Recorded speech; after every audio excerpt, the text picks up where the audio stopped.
Boa noite, vamos começar então. Nós vamos trabalhar aqui o dístico do quinto livro, o dístico 37, de Catão, com um conselho muito bonito. E nós vamos focar principalmente na força metafórica que ele tem, né? Então ele começa dizendo tempora, né? Tempus, longa, longus, né?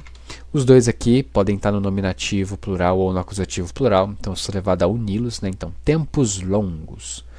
Tibi, para ti. Tempos longos, para ti. Eu não sei se tempos longos vai ser o sujeito ou o acusativo, mas eu estou esperando uma dessas duas coisas, que são as opções, né? Então, tempos longos, para ti. Noli, não queira, né? Não queira. Esse noli, ele é muito importante porque ele é a forma que os latinos construíam o imperativo negativo, né? Como assim? Vamos ver a próxima palavra. Promittere, né? Prometer. Não queira prometer, né? Esse noli é uma construção muito comum em latim, porque eles não diziam como nós, não prometa. Eles não falavam non promite, non promite. Eles não falavam dessa forma, né? Da mesma forma que nós dizemos não coma, eles não diriam non ede. Eles falariam noli, não queira, edere, não queira comer. Então, quando eu vejo esse noli, eu sei que trata-se de um imperativo negativo, que é o costume. Então, noli promittere. Não queira prometer. Agora que eu sei que o sujeito sou eu, né? Não queira, tu, né? Tu, o leitor é o sujeito. Não queira tu prometer. Prometer o quê?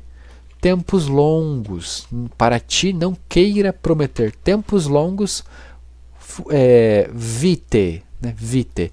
De vida, né? De vida. Então, para ti, não queira prometer tempos longos de vida. Esse é o primeiro conselho que ele dá pra gente, né? Depois ele diz quocunque. Quocunque é uma palavra que significa para onde quer que, né? Ou em direção aonde, em direção aonde quer que, ou em direção onde quer que, né? Então, é uma palavra, é um advérbio bem complicado. Então, para onde quer que, ingrederis, né? Ingrederis vem do verbo ingredior, é um verbo depoente, ele significa andar, né?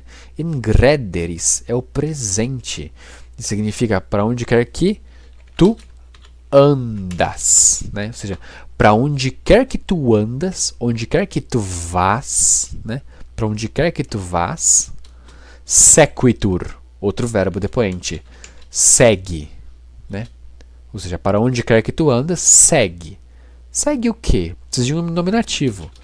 A morte. Segue a morte. Ou seja, para onde quer que tu andes, a morte segue. Ou seja, a morte segue para onde quer que você vá. Segue. Depois ele manda um corporis, corporis, do corpo, umbra, a sombra. Então, a sombra do corpo, né?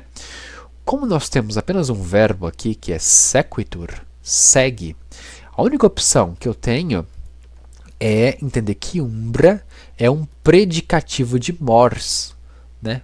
Porque aonde quer que tu, a sombra do corpo, andes, é estranho, eu não sou sombra, mas a morte pode ser uma sombra. Então, para onde quer que tu andas, a morte segue, a sombra do corpo.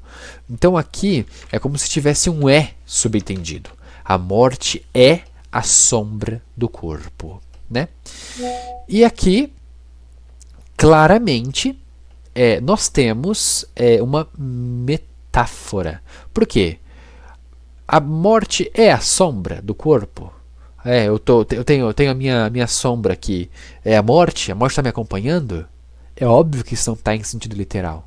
No caso aqui, a sombra está sendo usada em sentido metafórico, né?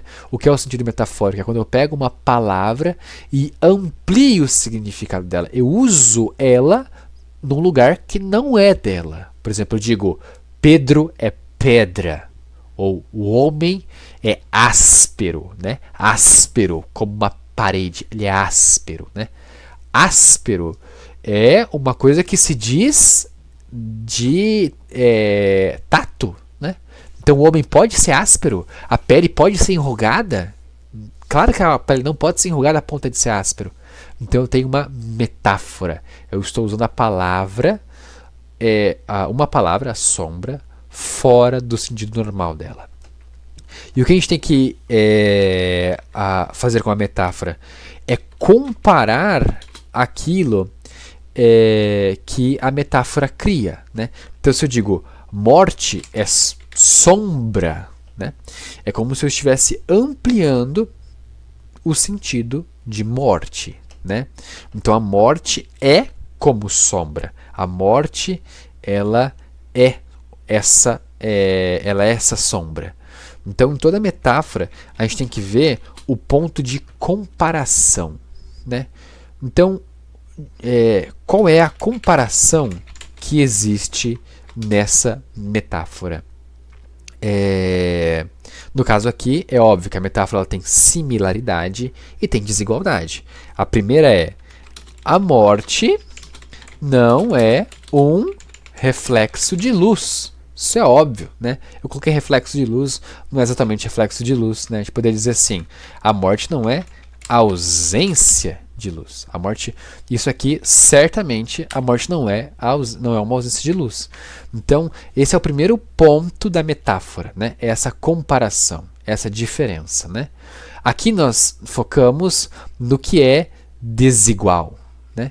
Mas o que a morte tem a ver com a sombra, para que essa metáfora ela seja possível, para que eu use sombra em sentido metafórico, né?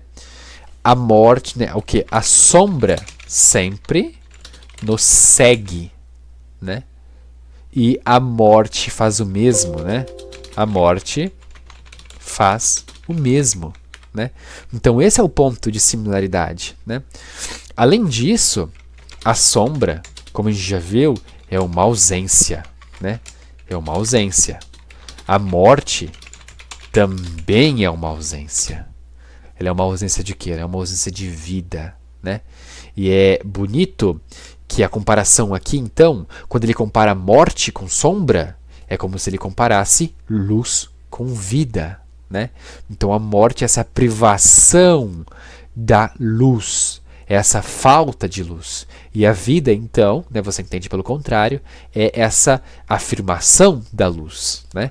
Por isso que a verdade ela te liberta, a verdade te leva para a vida, né? Então é a verdade, o caminho e a vida, né? Por quê? Porque quando você conhece a verdade, quando você conhece a luz, você ganha vida, né?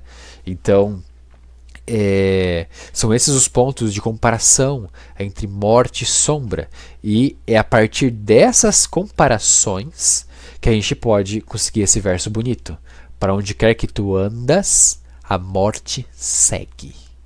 É a sombra do corpo, é como a sombra do corpo, ela está sempre ali, ela é como uma ausência de luz.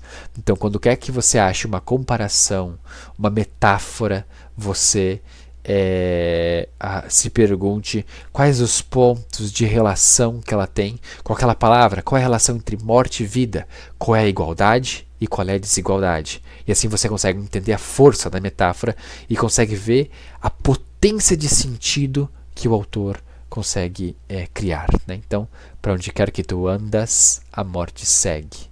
É a sombra do corpo.